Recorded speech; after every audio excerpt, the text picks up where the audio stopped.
prazer estarmos nessa edição, junto com a Expo. Então, eu sou a Rave, eu sou a Raquel, perdão, uma das proprietárias da Rave. Nós somos uma empresa especializada em conciliação de cartões. Vamos dar início à nossa apresentação. Estamos no mercado há mais de 4 anos, atendendo a mais de 1.500 clientes, distribuídos em 8 estados do país, com o alcance de mais de 10 milhões recuperados para os nossos clientes. Quando nós pensamos na palestra para trazer material para vocês, eu sempre digo que a melhor solução é a informação. Então, quando se trata de armadilhas por trás das operações, às vezes se torna um pouco confuso, mas nós podemos claramente entender a operação. Em que sentido? Principalmente no ramo de alimentação e refeição, onde são os mais atingidos pelas transações dos meios de pagamento e com a quantidade de modalidades existentes de bandeiras de cartões. Então, primeiramente, eu tenho que saber quais são os tipos de vendas que estão credenciados e habilitados dentro do meu estabelecimento. Mas como assim? Quando se fala em cartão, principalmente, se pensa em débito, crédito e parcelado, mas não é bem assim que funciona. Quando falamos em alimentação e refeição, isso se estende para muitas bandeiras de benefício. E dentro das bandeiras de benefícios, eu tenho modalidades. Elas não são no tempo de parcelamento, na modalidade de recebimento, mas sim de tipos de cartões, que entra alimentação, refeição e outros nomes fantasias que tem dentro dela. Quando se fala em operação, para conhecer, eu preciso saber o que eu contratei. Principalmente as empresas que são do lucro real, como eu faço essa dedução, esse lançamento da minha despesa com movimentação em cartões? Então, eu preciso fazer o levantamento de quais são as minhas taxas contratuais. E isso não é só para o pequeno e nem o médio, principalmente o grande. Fiquem atentos, nesta época de pandemia, estão tendo aumento das tarifas, os reajustes eles não são sempre avisados, assim como o aumento das modalidades. Feito isso, eu sei o que está transitando dentro do meu estabelecimento, eu conheço as minhas tarifas, eu preciso entender só um pouquinho.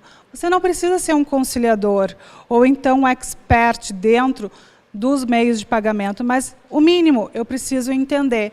O meu administrativo, o meu financeiro também tem que ficar atento a essas novidades que estão surgindo e essas modificações. Quando se fala em reembolso, voltamos. Eu tenho débito, crédito, parcelado, mas eu tenho essa infinita quantidade de cartões de voucher. Débito não é o que funciona dentro do voucher, não é?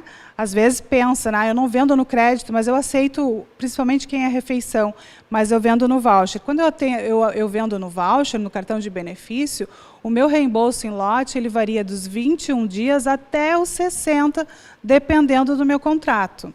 Então, parece muita coisa, mas não é. O que eu vendo, quais são as minhas despesas e como são feitos os meus reembolsos, porque eu tenho que programar o meu fluxo de caixa. Vamos passar. Meu controle... Consegue passar para mim? Está falhando?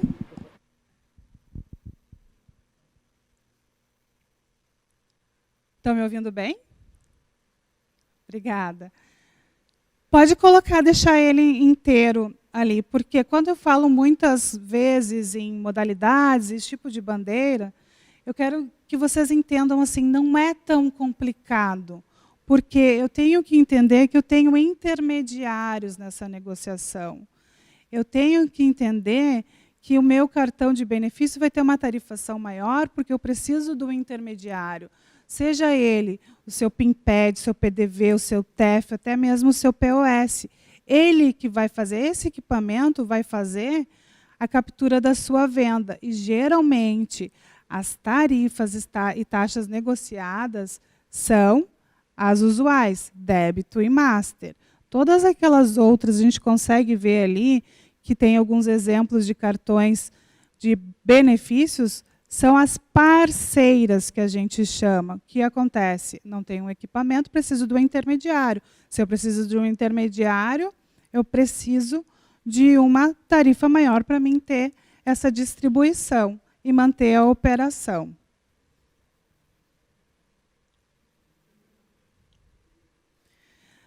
Agora há pouco, no intervalo, na apresentação do seu Clóvis, eu observei sempre ele com a sua vasta experiência, quando se fala na perda de... Como tem muitos produtos que são tabelados, né? Eu tenho um lucro muito baixo, e quando eu tenho, quando envolve transação por meio eletrônico, às vezes o estabelecimento pensa o quê? Eu posso fazer a antecipação como recurso de alimentar o meu caixa, de quitar algumas pendências, ou principalmente, voltamos na situação atual. Em época de pandemia, eu faço o quê? Antecipo a minha conta a receber, do meu cartão de crédito ou do meu próprio benefício, mas a que custo? Vocês entendem, assim, quando eu entendo aquela linha tênue de o que eu vendo, quanto eu pago por essa despesa, e quando vem esse retorno financeiro, eu consigo verificar aonde eu posso realizar a antecipação. A antecipação é muito presente, eu tenho várias campanhas no mercado, mas qual é o pior, vamos dizer, sócio oculto? Muitas vezes não deixa claro para a empresa que dentro da antecipação eu tenho tarifas acumulativas.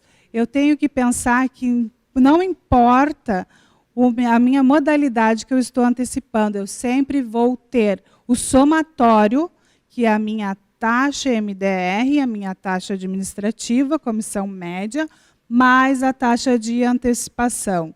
Quando eu tenho que realizar a antecipação no meu cartão de benefício, além dessas despesas, eu tenho que, muitas vezes, que considerar o que está oculto.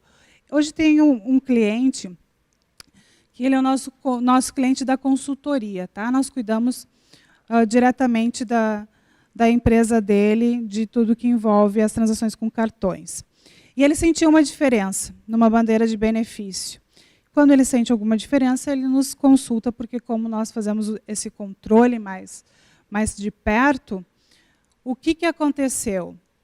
Preste bem atenção. Nós sabemos que as grandes redes, elas negociam taxas, mas eu tenho bandeiras que estão com tabelas de anuidade. O que é isso? Quanto eu mais vendo, mais eu pago. Então, é um sinal para vocês prestarem atenção.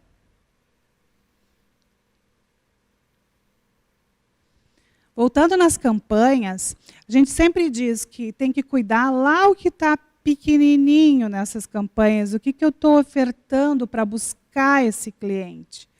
Mas nem sempre isso é cuidado. Eu estou taxa zero. Eu estou numa situação que eu preciso ver quem vai me dar uma assistência ou negociar essa despesa que, de repente, adquirente que está funcionando no seu estabelecimento está com uma tarifa maior ou sentiu algum problema que vai funcionar na outra. Mas preste atenção. Tá? Como o Dr. Vicente, que vai dar continuidade na palestra, diz, não existe almoço grátis. Então, prestem atenção nas tarifas e nas condições.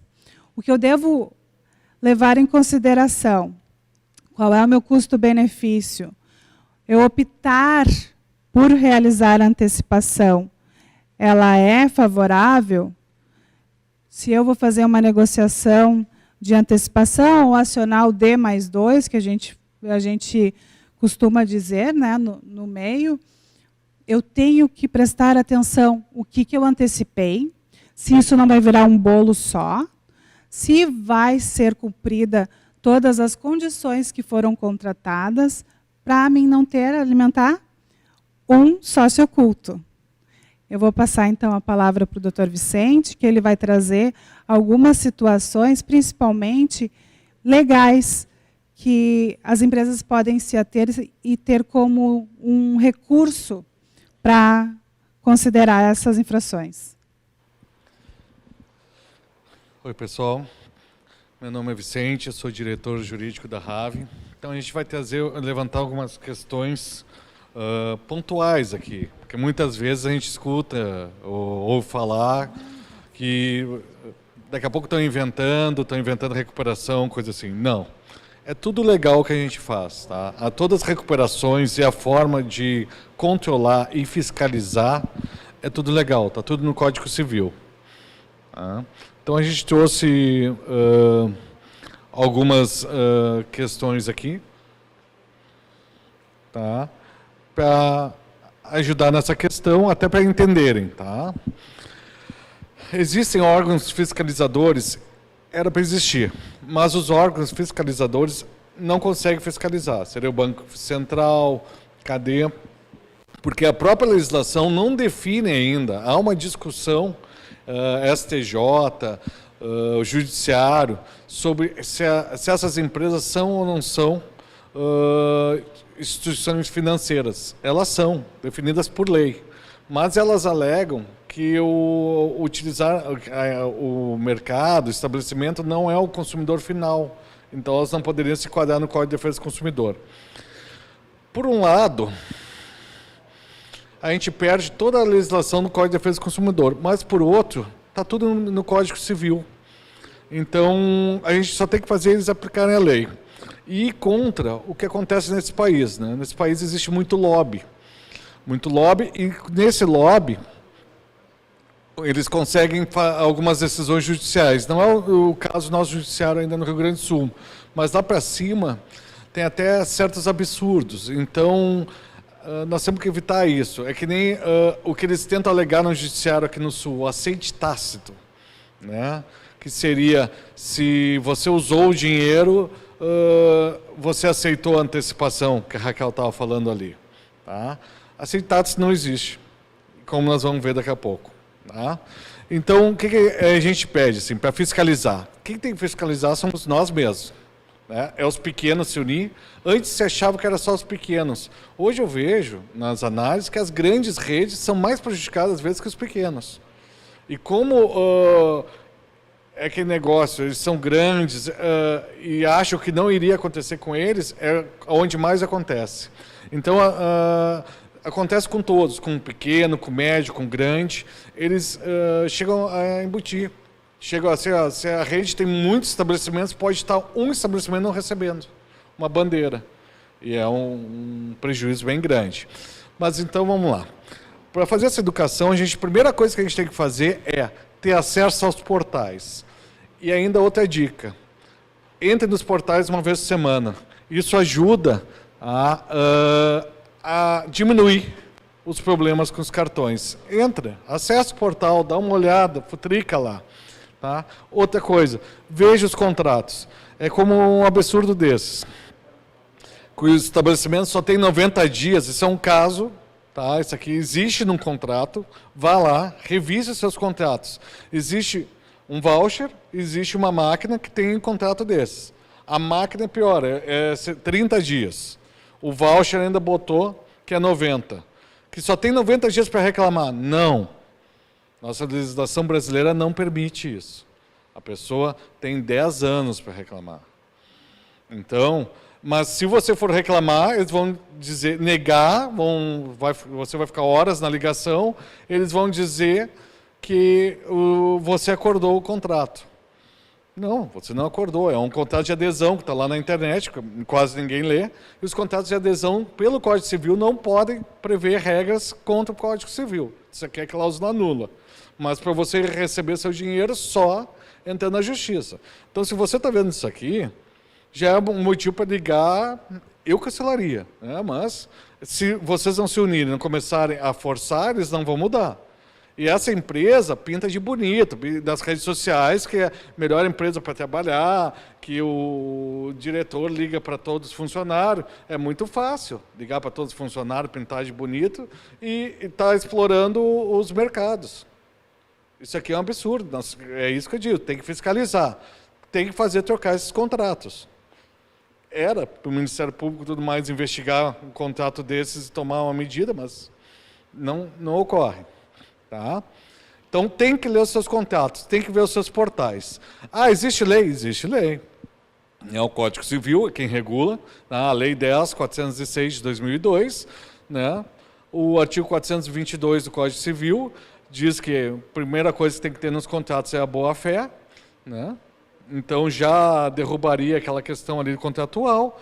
Depois, nós temos ali o artigo 424, que diz que dos contratos de adesão, que é o caso dos contratos das máquinas, né, são nulas as cláusulas que estipulem renúncia antecipada do aderente a direito restante de natureza de negócio. Ou seja, eles não podem inventar regras assim que você abre mão dos seus direitos.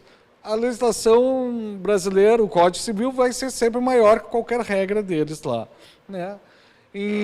Na questão ali da prescrição, que eles disseram ali, como eu disse, tem um que tem 30 dias e ali 90, que os prazos de prescrição não podem ser alterados, por acordo das partes.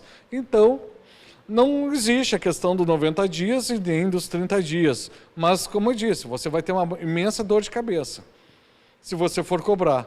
Então, tem que forçar, tem que ligar, tem que reclamar, tem que fiscalizar, leia seus contratos, né? Eles fazem muito lobby. E o judiciário hoje não entende, né? Até essa questão da prescrição. Hoje se discute muito a prescrição. Qual é a prescrição? Qual é a prescrição? Prescrição é 10 anos. Né? STJ, Superior Tribunal de Justiça, né, pacificou a jurisprudência e fixou o prazo de 10 anos para a responsabilidade contratual. Então, se há um contrato, é um contrato de adesão que está na internet, é 10 anos.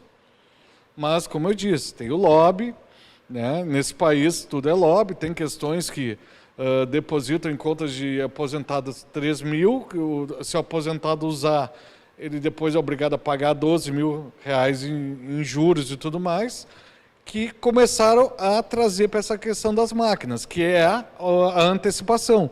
As antecipações das máquinas de cartões são muito caras. A pessoa que vai estudar uma antecipação, que vai ver um empréstimo bancário, onde pode dar para o banco a própria garantia dos créditos da máquina, ela vai ver que paga um juro muito mais baixo, de 2% a 3%, sendo que uma antecipação é 6%, podendo chegar a 50%, porque é composto os juros. Mas eles acionam.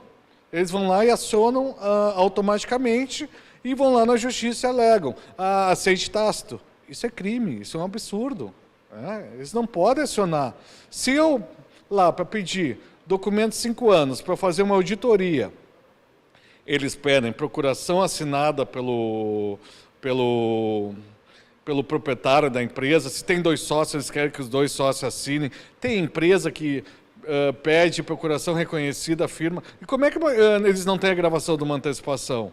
Como é que eles alegam que qualquer um antecipou? E eles nem mandam gravação, é uma ou outra empresa que manda gravação.